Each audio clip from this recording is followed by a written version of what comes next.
Cicadas don't need much of a wake-up call. After 17 years living in tree roots underground, billions are right now emerging precisely on cue from North Carolina up through New Jersey and Staten Island into Connecticut. This female is one of the last of the first wave, crawling over the bodies and shells of her generation. This year's periodical cicadas are known as Brood 2, and in the coming days they will live out the brief last days of their life cycle, singing and mating. David Rothenberg is a musician and author. He performs with animals to show how they use musical sounds to communicate.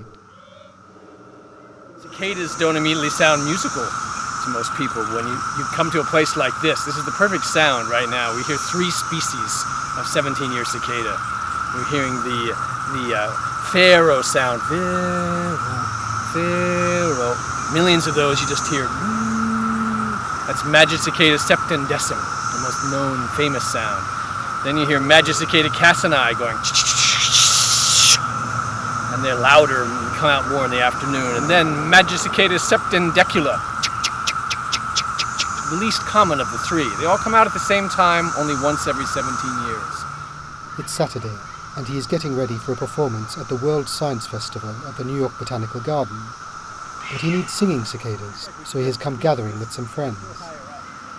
This is where they've come, to Roosevelt Park near Edison, New Jersey.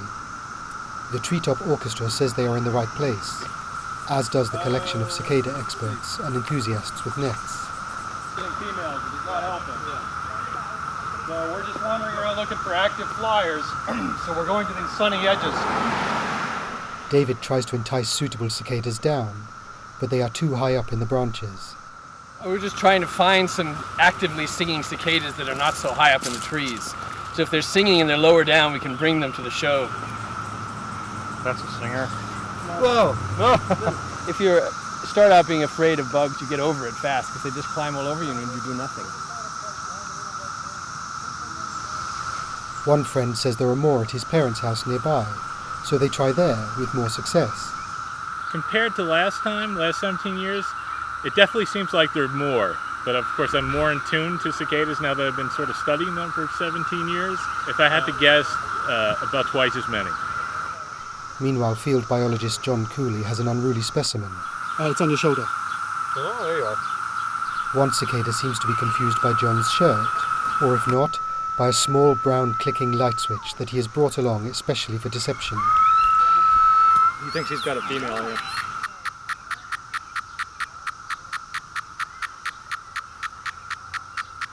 And he's got his genitalia out and he's gonna mate. He's not even gonna bother to call.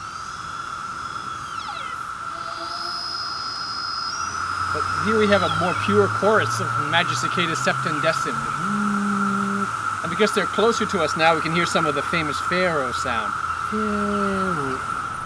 Finally, they have what they need, so it's off to the Botanical Garden. An audience is waiting for the talk and the performance.